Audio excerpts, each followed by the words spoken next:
Hey everybody, welcome to another episode of the Holtecast for 7500hold.com. Sorry we missed you last week, but this week we're back, and it's a full house today. I'm joined by Robert Lintott and James Rushton. How's it Howdy, going, sir. guys? It's good to be back. Yeah, it's good to have you back, isn't it? Been away for a while. Yeah, it was a nice break. I didn't have to watch as much Villa as you guys did. And Yeah, it was awful. Probably tough for you in being in Hawaii, Robert, and really just jetting all over, I guess, for various reasons. But Hawaii I mean, was terrible, and 10 hours behind it gave me an excuse not to watch Villa, and it was terrible. I mean, if you were going to pick a time to go, to be fair though, you could have picked any time in the fall because Villa hadn't won, as we know, since the 8th of August. Now, January 13th, as we're recording yesterday, though, big win for Villa, obviously, number 2 on the year. It's hardest to get the first one, but really, it's just like starting a new season, I guess, I would say, really. It's ridiculous how big this feels. Like, Yeah. it's the second one of the year. We're still a crap team, and yet it feels like everything is different. Being on double points is underrated, isn't it? You wouldn't expect it. What, 11 Yeah. now? Joint worst. Amazing. Yeah, but it's joint worst, whereas when exactly. you recorded your pod earlier, it was just pure worst. Yeah. There's no way we're going to be the worst now. There's no way. Yeah. I mean, we've got to get a draw. Yeah, absolutely. It's perfect. How are you feeling after all of that, Jack? Just have to be ecstatic, I think. I mean, especially first win at Villa Park since May, and in the league. Yeah, it's just ridiculous when you think about it, because literally how is this possible? How were we that bad? And then yesterday, how did we actually win? Through the grace of God and good fortune, finally. I mean, it's hard to say the whole narrative has changed. We're probably still going down, but there is a chance now. And I mean, James, you were there. You have to attest to the crowd. From what I heard, it was really loud. I could tell, like, just watching. Yeah. It was loud. I mean, Everyone was into it. Yeah. You saw the attendance figures, 28,000. When you're sitting there, it's really photos as well. I've took it, it's like proper empty, and you wouldn't have expected it to be so loud. The only match that was close was the one against West Ham, the last match, in atmosphere, and that had almost double people there. So amazing effort by everyone there, really, and can't express how happy I am about that victory. Seriously, broke my voice box. First home win of the year, and definitely worth losing your voice for, I think. Yeah, I didn't think I could scream that loud. So at this point, how much have you paid per win? I can't work out. Season tickets. Oh my god! Don't even go there. Yeah, no, don't do it. I don't want to depress you. This is the happy day. But at some point at the end of the season, you need to sit down and calculate your per win cost. Yeah, I must have spent nearly 1,000. It'll just be half the price of the season, because the season's half over, and I was built at home. So. Oh, yeah. It's more money than sense, isn't it? Really. Like, no one should be paying that much money to see teams not win. Like, that's the bottom line. It was really flabbergasting to realize. I mean, I knew that was the first time we'd won at Villa Park this year, but to actually put 2 and 2 together and go, holy crap, all of those season ticket holders just witnessed their first win. That's insane. It's not even that, is it? It's a goal. Like, goals are hard enough, let alone wins. Playing good. There's a lot. You were saying you didn't even realize it was a goal, though. Yeah. Oh God. Because the Crystal Palace, they won the toss, the coin toss, so they got to choose where they kicked, and they kicked away from the second half. Mm-hmm. So Villa were attacking the north stand, which is obviously not, how it happened, how it works. So when the ball goes across the line, everyone started cheering, and all the Villa players were hugging. And I thought it was a penalty or a free kick, a chance. But it comes up on the screen with, the no goal thing, and everyone just started screaming. I was like, what is going on? I didn't even see the goal. Even on the replay, I didn't see the goal. It was only Jack's Snapchat that showed me the goal. So, everyone says all these things about you guys, like maybe American fans aren't proper, but I saw a goal from you guys. I can go down there and pay as much as I want. You guys throw me the goal. Yeah, I mean, I guess we'll go back to kind of start from the beginning of the match, it was, I mean, you got a rarity of seeing Kozak in the starting lineup. Mark Bunn was in the starting lineup, and Ali Sissoko coming back in, and I think the changes kind of energized the team. The level of play was very high throughout the match.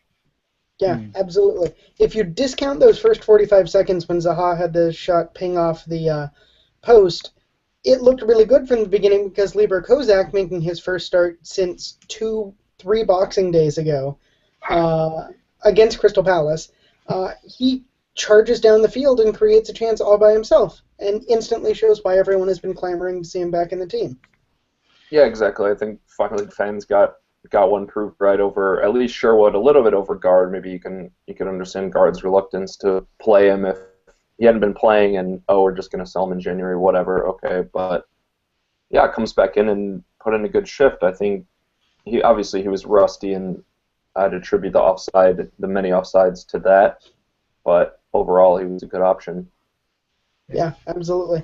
When he was announced, what was the crowd reaction, James? Amazing. I'll have to dig out the video. But yeah, when he was announced, obviously he had the boos for Lescott and Guzan. That quickly changed.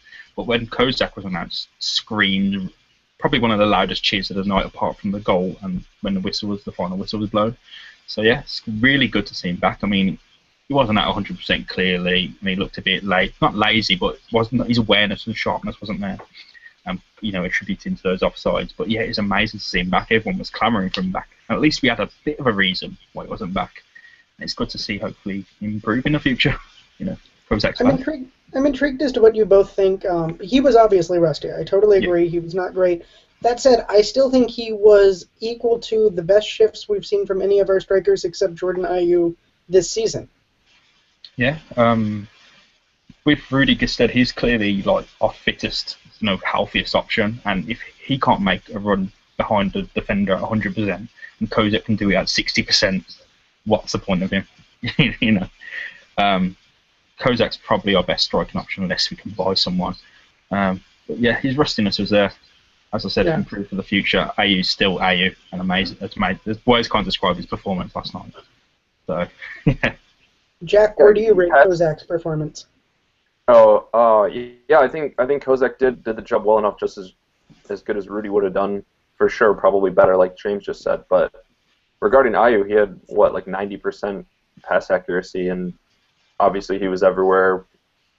And I think you probably have to give him the armband at this point. I think so. Yeah. Remember in September when everyone was telling us we signed the wrong brother? Idiots, man.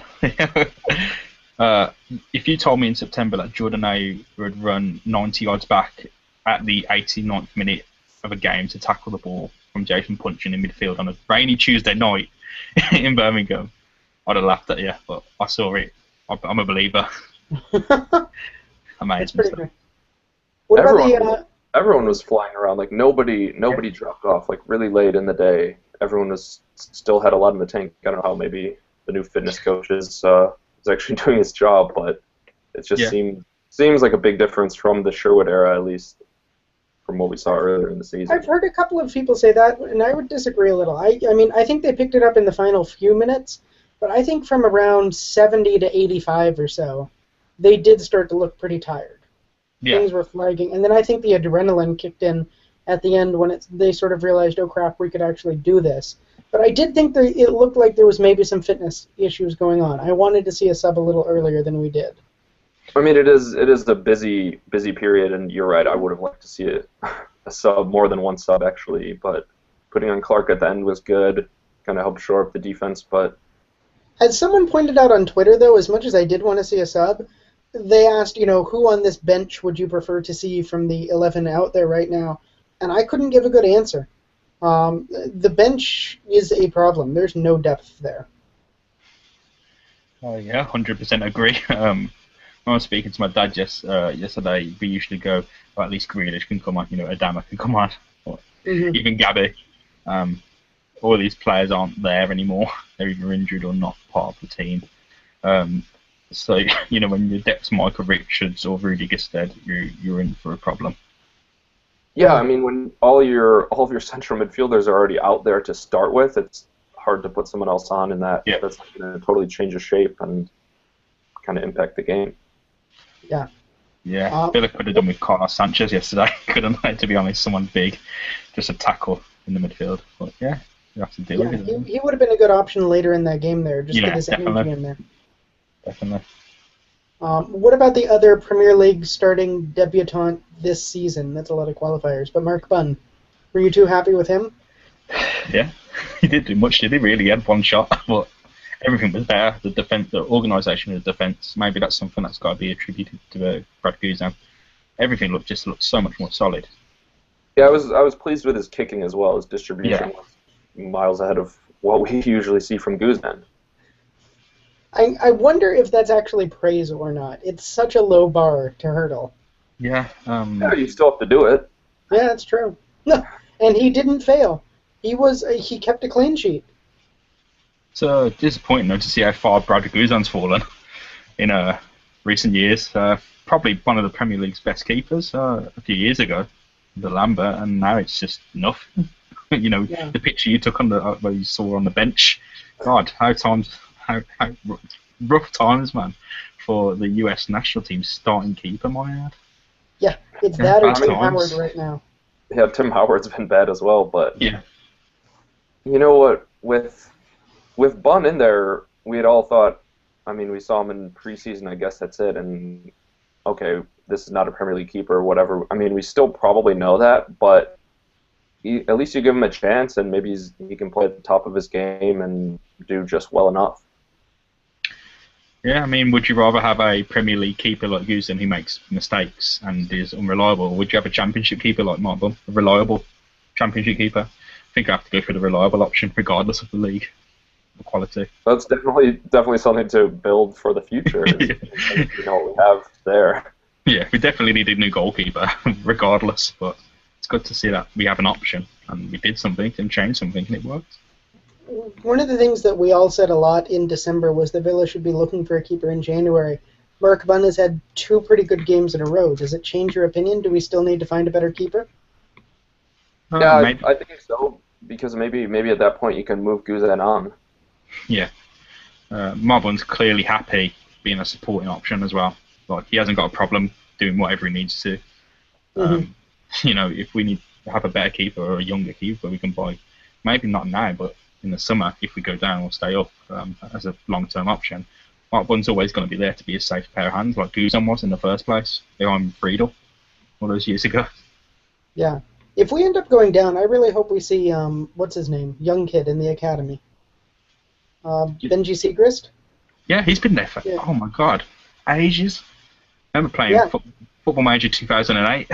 Yeah, and he's what, 19, I think? Don't know, but he's worth a shot. He's not 19 anymore. Maybe he was in 2008. Benji. I think he's still, I think he's still pretty young. 23. 23? Amazingly young for a goalkeeper. Yeah. I mean, I don't know. I'd like to see him if we ended up going down. I think we should give him a chance. Yeah, I mean, what's going to happen to Jed Steer as well? I'm just not going to deal with him, are we? I keep forgetting we have him. I think that's a big problem with Villa, is that we're just accumulating a lot of players just on the wage bill, as players like Senderos, who now you're trying to move on, Charles and Dogbia as well, and hell, even Gabby. Yeah. Yeah, Gabby and Inkzombie are definitely the worst examples, because their wages could pay 20 of Senderos's, 10 of them. Yeah. So, big mistake, lack of foresight with those two, I think. I mean, you can't be blamed. But... And since you both last podcasted, Remy Gard has made it pretty clear that he wants to clear out some of that dead wood. And Inzogbia was, I think, named and Gabby was implied with those? Yeah, I think I saw both were linked with AEK Athens, which that's weird, because you can't figure a Greek team has enough money to pay either of those, but Villa are obviously going to have to take a pretty big cut. Yeah, the weird thing is that Athens may be of a better footballing quality than Aston Villa right now, so I'm not sure why would they want Gabby and Inzogbia? What would be the temptation for Gabby and Nzogbia to go there? I mean, why would you want to go play for Athens? Money. It must be money. Money, or the fact that their pound can go a hell of a long ways in Greece? I can't see Gabby leaving Birmingham, really. Like, maybe, okay, he was linked with Wolves, and I could see that, maybe, but... What if he ended up at West Brom? Oh my god. The ultimate heel turn. He's a proper Tony Pulis player, isn't he, as well? Proper, example. I feel like Tony Pulis would love him. They put a back four of 4 center backs today against Chelsea. Oh my god. In the draw, but that's just Pulis for you. But yeah, and I guess you were talking a little bit, Robert, about since we last saw you, and well, not us seeing you, but us seeing the viewers, obviously our listeners. But we had the Sunderland loss, and at the time, I don't think you can say that it didn't doom us, but now there's just a little bit of hope. But that Sunderland game was really bad. Yeah, I thought Herbert wrote a really good article that posted just a little bit before kickoff yesterday that said if we had beaten Sunderland, we all probably would have expected a loss against Crystal Palace, and the result would have been 3 points either way. Whereas if we lose to Sunderland and beat Crystal Palace, we've got a little momentum heading into Leicester. I'm not sure if he's totally right, but I like the thinking on it. I mean, what upset me about the Sunderland, I'm not sure if you saw it, Robert, but what upset me about the Sunderland match is not the fact that we lost, it's the fact that Villa literally chucked the game at them. They just went, nah, you guys can have this. And that was the most disappointing thing for me, is that they just suddenly gave up. And I know we say, as this word, they gave up every single match, but they seriously gave up. That Bakuna chucked the ball to a Sunderland player at one point from a throw-in, like directly at the feet of. So, yeah, it was just the wrong game to give up. If you're gonna throw one away against Arsenal, whatever, you were losing it anyways. Sunderland just ahead of us in the table. That was one where at least if you had a draw, you prevent them from taking all 3 points. Yeah. Real shame that one was. But I bet, before that Sunderland match, if you had said what's going to happen, you might have said 3 points to Villa between Sunderland and Palace, and we got those 3 points. Yeah, I'd have taken that trade. Yeah. And it feels better to get that win at home, I think. Yeah, I mean, away support's amazing and all that, but if you can't win at home, can you call yourself Aston Villa FC of Birmingham? No, you can't. You can call yourself Aston Villa FC if you can go to London and win, but you have to win at home. That's the bottom line, isn't it? Yeah. It's your house, it's your fortress. Yeah, even though the Stadium of Light had been a pretty happy hunting ground for Villa lately, but I love that word. You don't just call it a hunting ground. It's always a happy hunting ground, isn't it? Like that's the. But yeah. I guess no Benteke, no goals against Sunderland. No Gabby either. Yeah. We're missing our most potent forces. I think I saw that before this start for Bunn, his last Premier League start, Gabby scored 2 goals against them. Mm-hmm. Yep. In 2013. Gabby Bunn is probably one of the most disappointing declines in a football player, because when you swim against under O'Neill, he was playing for England, and he was quite good, not just pace, but he had some technical ability that's just not there anymore. Like his story is basically the story of Villa. It's really regressed, yeah. It's like intertwined symbiotes. Maybe we just need to cut him loose. Maybe he's the albatross. Just kick him out. Just go to work at Asda, Walmart. Or he could just become good again, and so could the club. I've heard he might be moving to Wolves, which is just like, I think that's a bit of a too high level for him still. I think he needs, not being horrible, but like you guys know there's nothing there for him anymore. Like, I hear Wickham could use a striker. Imagine that if he goes and scores against us. Maybe we could trial him next week at Wickham. Or you could just give him to Paget Rangers. as local charity. He probably lives nearer to Paget Rangers than Villa, so yeah. Mhm. So there was the Sunderland loss, which sucked. No more about that. Then there was Wickham. which also sucked. Dubious penalty call. Did either of you think that should have been a penalty? Not. It's tough because it's hard to say that it shouldn't have been a penalty because we're the big team against them, and that they were at home, so you wouldn't really think that crowd would sway the ref so much. But who knows? I mean, from my point of view, I think we always say if it's a foul in midfield, it's a foul in the box, but it didn't really prevent any kind of goal scoring opportunity that I could see. It was real on the edge of the box. I mean, it was a 50-50 header as well. The ball was open and facing away from the goal. They weren't making a move at the goal or anything. And when you see Michael Richards being hauled down in the goal mouth in the path of the ball, that's a goal. Like, there's no question that's a goal. And we can't argue that should have been given and that shouldn't. But when you see them both, you think, oh, God, what's the crack here? What's going on here? Personally, I don't think it was a penalty at all. Well, maybe the ref was thinking back to Michael Richards' word against Leicester when he was a foot in front of the goal and missed. We'll put it in anyways. But I don't think it was a penalty. But if the guy wants to give it, I mean, Wickham, they've earned it. It just speaks for football, isn't it? This little club, but it's in debt. He's going to Villa Park to earn some money now, so fair play.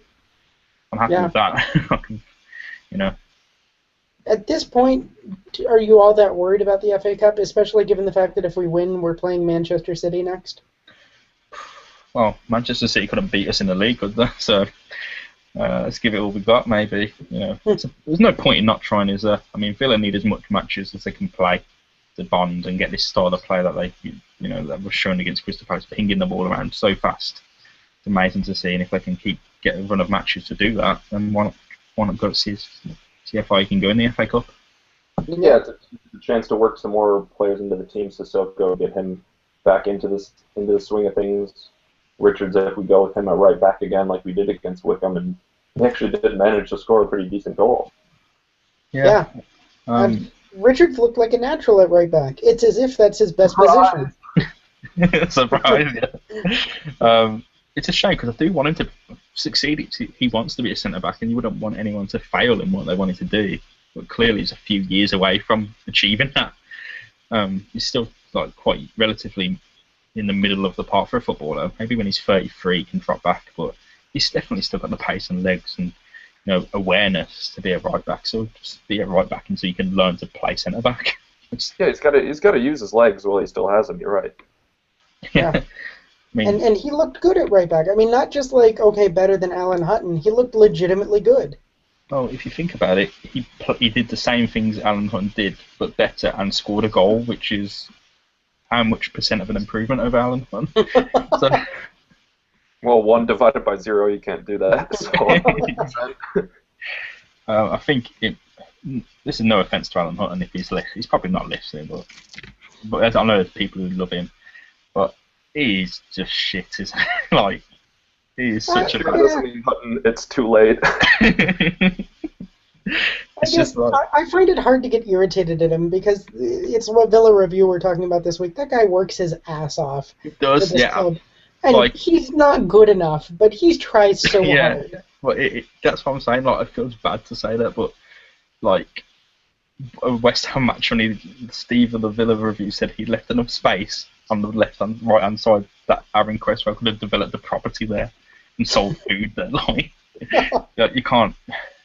Maybe if we're doing better, you can have a role, because we can rely on someone else to cover for him. But when you're this far down and him and Guzan are the reason goals are given away, there's no room, is there? Yeah. Oh, if you chuck him on for a forward late in the match and he's good for a yellow card, that can stop them on a counter, maybe. Why don't just play him as a winger if all his best attributes are attacking? Why not? Why not? Yeah. Making Leandro Bacuna 0.2. Yeah. Bacuna seems to be better at defending than him as well, so it's just switch him around. Play Alan as the winger. God. At least now we don't have to play Bacuna on the left, which was a disaster. Because those couple matches when it was him and Richardson both deployed out there, Bacuna was still thinking he was left back when he was left mid, and both their average position was about the same position. It was just, what are you guys doing?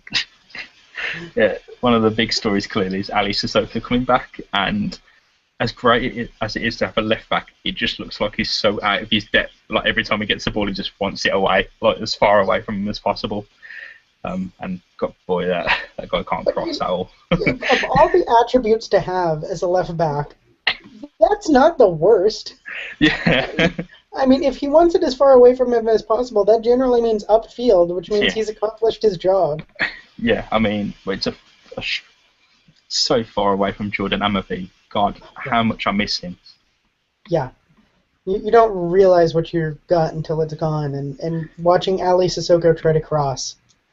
Oh, I think we realized when Amavi went down that we were kind of screwed at left back. Yeah. Oh, sorry. When watching Ali Sissoko try and cross is like, you know, when a giraffe tries to go to sleep, he just looks so uncomfortable and awkward. It's kind of bending everywhere. It just looks like he doesn't know. He just looks up and looks around it takes about 5 seconds longer than it should. You just feel sorry for him. You just feel like all that pressure. You just want to take it away from him. It's okay, Ali. He'll be better than anyone else except Jordan. He just looks like so scared all the time. I feel so sorry for him. Yeah, but I mean, if he can keep defending well enough, just shuttle that ball forward to Ghana and Veretout, who both were pretty good. Veretout he has 4 assists in our last 7 goals. Yeah. All four of his assists coming in the last 8 matches, I think. Mad to say that last match wasn't even Veretout's best for Aston Villa as well. You know, he's definitely had better matches for Villa, where he's played better and moved a lot more. But turns out that all 3 of the Jordans ended up panning out from this summer. I mean, Amavi is obviously injured, but he was pretty darn good while he was here, and Veretout and Ayew are both looking really good. Yeah, it just goes to show that Tim Sherwood must have been in charge at some point of this tactical transfer recruitment, because there's no way someone would have looked at our team and went, yeah, Alan Hutton's definitely the best right back we can get.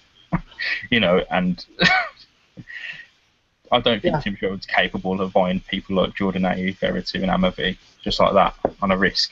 He'd have went for people proven people like Gestead. When he signs Gestead and Julian Muscat, it's like, okay, these are the Sherwood signings, and then these French, I don't know, they say Moneyball signings, but it's not even Moneyball, it's just buying young players to try to sell them. Yeah. These guys, these investment signings that, oh hey, they're good, maybe the sporting director's doing something. Yeah, one of the worst things I think anyone can say is that Jordan Veretout and Jordan Ayew are Moneyball signings, when you can literally go on YouTube and look at how good these people are. It's not like the stats tell the stories of these guys. There's so much more. A Moneyball signing is someone from a lower league, someone for value. Jordan Amavi, Jordan Veretout, Jordan Ayew weren't bought for value at all. They were bought at full price, you know. So, no Moneyball in that for me at all. Yeah, absolutely agreed. But so we've got the win. We've got a replay against Wickham coming up, and we've got the loss against Sunderland. Where to next this evening, Jack? Yeah, I just wanted to mention a couple of the results around us, with Sunderland beating Swansea today 4-2. Swansea got a red card, and it was kind of over from there, and they're really getting dragged down into this relegation mire. And Norwich lost to Stoke, so they're still struggling, even though they got an easy 3 points off Villa not too long ago. And I guess kind of a relevant one, Leicester managed to pull in a win off against Spurs today. Robert Huth's late goal, and they won it 1-0. So they got some momentum back after kind of a low Christmas period before they come to play us. Yeah, you don't want Leicester to win. Yeah, if Villa are good at anything, it's reversing momentum. It's usually a losing team that gets a win, so maybe now that Leicester have their win, we can reverse that momentum for them. God, we can only hope. But it's kind of shocking, like you said, that Swansea lost today. It drags them right back down. And I don't know what it is. We were talking about this before the podcast, but psychologically, being at 8 points feels like this is untenable. But suddenly being at 11 points, looking up at the table, only 8 points back of Swansea, this seems like something that's doable. It doesn't seem likely or probable at this point. but it doesn't seem like we're doomed at this moment. No. I don't know why. Gotta agree. I mean, people might want Sunderland to lose every match as well, but you don't want to be above Sunderland. You want to be above Swansea. So, if we're above Sunderland, that's great. We finished 19th. You want to aim for Swansea. You want to aim for that 17th, and if Swansea lose, that's good. It just brings them down with us. But yeah, hopefully beat Leicester, get those 3 points, and then suddenly we're looking at maybe 5 points away from safety. That's not even do. That's more than likely.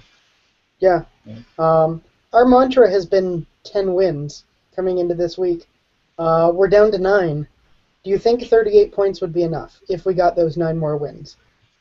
Let Jack explain that one. I don't know. You'd have to hope 38 is going to be enough just because everyone could be on 40. There could be 6 teams that end on 40, and we're just sitting in 18th on 38. So it's obviously it's too early to call, but like you guys were saying, it's more reachable, and I was just thinking that it's at least less embarrassing if we stage somewhat of a run and finish 19th or 18th, and now it's not, the discussion's not, worst Premier League season ever like Derby County, but okay, whatever. They had just a horrible first half of the year. I mean, if we finish 18th and that's better, that our worst team is better than Newcastle and Sunderland, that's good enough for me. I'll take that. At this point, 20 points seems like a real possibility, at least. God, it's amazing how underrated being on double figures is, isn't it? I mean, yeah, and I guess it's something that Alex mentioned in his column today. Villa have seemed like junk, but underlying this all, there's been that suspicion that they aren't as bad as they've looked. Like, this team on paper should never have been this bad. Yeah, another reason why Sunderland loss was so bad, because they were bad. They were terrible. Same with Norwich, and these teams we managed to let them win, which is annoying. Villa's problem isn't being bad at football. They play through some style at least. It's scoring goals and giving up. Definitely, you see the lack of effort, and it's a horrible word to keep going back to. People have got to try more. But yeah, you see what trying does, and you beat Crystal Palace 1-0 purely by trying. Yeah. All right. Well, I think we've got enough of the Palace game, but yeah. Let's move on to Twitter questions, which actually we didn't think James was going to be joining us today, so he hit us with a few. First one was, when can I come back? I don't like my podcast anymore, but that's too bad because I know Robert and I both did actually really enjoy your podcast. Yeah, it's only a joke. Yeah, if you guys haven't heard it yet, if you're subscribed to the podcast, you've already seen it in your feed. If you haven't heard it yet, though, go check out James's new podcast, On the Pod, My Lord, because that was one of the more enjoyable 35 minutes I've spent in a while. Yeah, thank you very much. Kind of a knife into Stan Collingmore's plan, which I think a lot of people have been thinking about in one way or another, but James kind of put it all together and actually ended up agreeing with him on a couple points, which, I mean, of course, Collingmore was going to get 1 or 2 right. Yeah, but he didn't say them out of the goodness of his heart. He went, I've got to make someone like me. That's why he chose a few of them. Thanks, guys. Didn't think I'd be joining you guys to ask loads of questions. I'll let you answer that. Next one was from Simon Ray, at Simon Ray. On a scale of 1 to 10, how confident are you that the result against Palace will be repeated? 1 was the very depressed emoji face, and 10 was the blushing smile face. So, I don't know. I think maybe I'd go with about a 5, just the line across the mouth face. Just, I don't know. The Speaker Paul Ryan face? Yeah. I would go with the upside down smiley face, and a 4. I think I'd just go those eyes at 3. The eyes, just the eyes. You serious? Yeah. Just what? Here's the thing. If you would have asked me a couple of days ago, do we have a chance in hell against Leicester, the answer would have been obviously no. But riding the momentum of a win, coming in against the league leaders right now, I don't know. I would never predict a win here, but it feels like there's a chance that something could happen at least. Yeah. I mean, who knows how the match could go, especially with the way the last time these teams met, how that one went. Mm-hmm. it's a derby match, isn't it? You know, hopefully it might be a sellout. So, and they're on the back of a win at home. Everything's in their favour. And probably the best question we got, another one from James, but would you rather fight 100 hill-sized Cossacks or one Cossack-sized hill? I think the Cossack-sized hill would probably beat me because it would be so damn adorable. I'd be caught off guard. I think that either one of them would beat you. Just imagine an angry mob of mini Cossacks. I could run away from them. They're pretty slow. Yeah, that's true. That's true. But if they got you, you'd be on the receiving end of a lot of headbutts. or failed overhead kicks. Oh my gosh! Just gonna get someone in the face with those. I'm surprised he didn't get a yellow for that. Who was that he kicked? I mean, he shouldn't have gotten a yellow. It was totally incidental. Damien Delaney. Yeah, but totally incidental. Went for a backwards overhead kick and just nailed the guy in the head. I'm gonna do it. I'm doing it. Imagine all the anticipation, just waiting for it, and just missing and then kicking someone in the head. That's like he just, for the match, he was gonna go for an overhead kick, and that was the moment, so he just had to go for it. That's right. It's now. Nah. I just want to say hello because we just got a tweet to Havard Furseth, a listener from Norway. So thank you for staying up late in Norway to listen to us. That's awesome. You're my hero. We just got a tweet saying that. Thanks to everyone who listens, but especially thanks to you. Oh, that's so nice. Also, another good one is from By the Minute Aston Villa account at By the Min Villa. Since Villa won yesterday, should Remy ride the good luck and wear the same suit and jacket for the rest of the year? And of course, I mean, until he either Pep Guardiola rips the seam on the side, celebrating or hitting or doesn't. Yeah. I think you should wear it for the rest of the year and not wash it. Yeah, should just use a bit of deodorant. Get away with it. Hit of aftershave, maybe. Can you loan him some? Use something. Get away with it. Keep it on. Get away with it. Definitely lucky. All right. Unless we had any other late ones that I didn't see, I think that was all we got. So thank you for your Twitter questions, and I guess we'll wrap up the show with the Leicester City match, Saturday prime time, 5:30 GMT, 12:30 Eastern, 10:30 Pacific, 8 a.m. Hawaii. Sure. Well, it'll still be a 30. Well, yeah. They're not that strange. It's not one of those like the Cook Islands or something where it has just only a half-hour time zone. Fiji. Damn it, Venezuela. What you should do in the how to watch threads is maybe include a time from some random country. Just maybe Australia time. I like that idea. The international audience. Yeah, but anyways, it's gonna be at Villa Park, so 2 matches in a row there. Well, it'll be 3 really, right? Because we'll have the FA Cup. Sorry, we didn't mention that the FA Cup replay is going to be the 19th of January at Villa Park against Wickham. But Leicester will travel to Villa Park. They're in second with 43 points. My God, almost 4 times as many as us. But had we not won, they would have more than 5 times as many points as Villa. Oh my God, that's horrible. You got a nice plus 13 cushion. Villa still on the bottom, but now 11 points and got the goal difference to an even minus 20. Yeah, all plaudits have to go to Leicester City for what they've done this year. Amazing. But I hope we beat them. And ruin all that. Yeah, they're good, but we still have to hate them. I hope we beat them so hard that they don't even finish top 6. We beat Just them on so goal hard. difference, we take Rob the goal. 7. I hope we beat them so hard we get deducted points. Because it's just unfair. Don't storm the pitch, James. I kind of like being on 8 points though. You just wanted it to show how bad it could get. Yeah, you got to think revenge is going to be a big thing in this match, especially just we were talking about it a little bit how the last match went up 2-0 and just completely throw it away. And that was a goal that Grealish actually scored his first goal in, his first Premier League goal, and ended up not being a happy day. God, I forgot that Grealish. That was fantastic. Yeah, it was such a long time ago.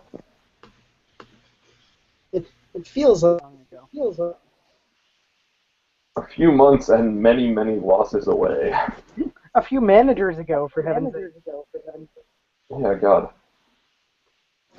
I mean, that's how long it's been. That's kind of crazy. So what do you guys think here? I mean, is a draw, or do Villa have to win? I think a draw against the team that's in second place is still a bit of a confidence boost, and obviously better than a loss. But Villa have to go for the win. If you're going for it, and Leicester end up pulling ahead, and you can scrape back a draw, that's okay. But just don't go ahead and let them back in it. Don't blow it. Yeah, I would agree with that. And you're right. Against the second place team, it would be a nice little bonus just to get anything.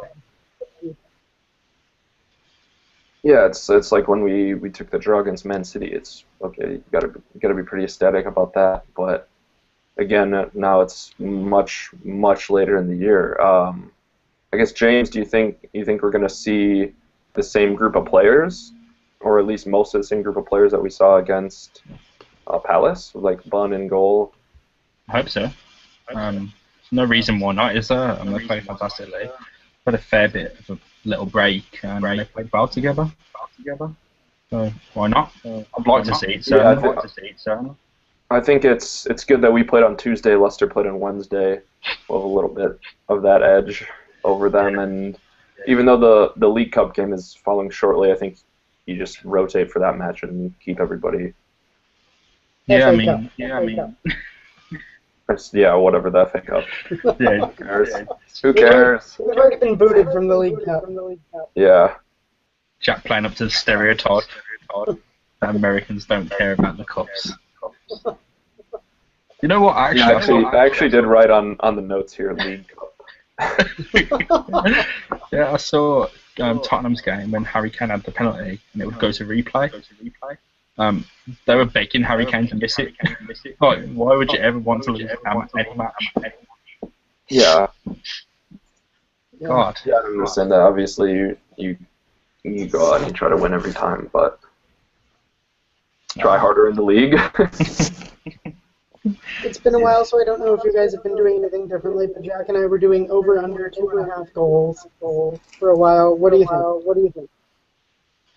It's got to be the over, even though I thought there were going to be some goals in the Palace match, just maybe from their end, not as much from our end. But Villa have got to be good for a goal at home, and I mean Leicester can score. Yeah, they can. Depends if I'm not sure if Vardy's still out. I think he should be back. Oh dear.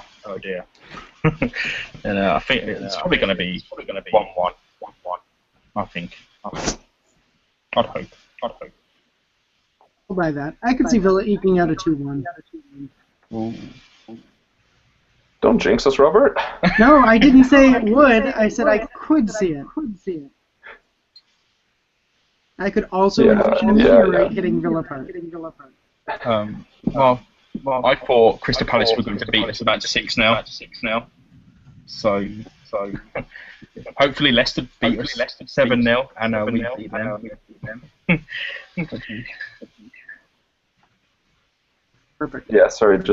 I just wanted to double check if Vardy did play against Spurs, but because I'd seen he was going to miss obviously the FA Cup match, but yeah, he played today, so I'd expect to see him on Saturday. Well, crap.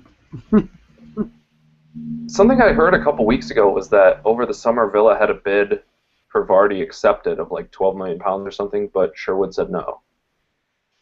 That would be insane. Yeah, I just hope that's not true.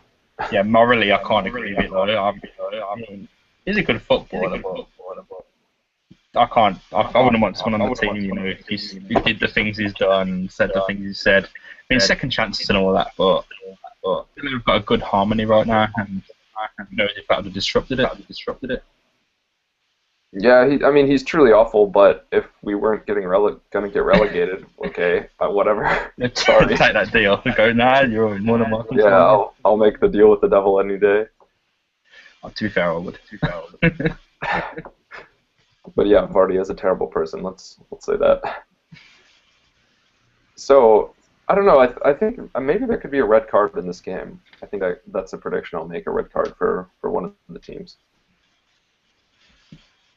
Yeah. And therefore more than 2.5 goals because someone will get down to 10 men. Hopefully less the red card. Yeah, hopefully a Vardy red card first minute. If Villa get a red card, they are done. I hope both goalkeepers get red carded after all the subs have been made. Ooh.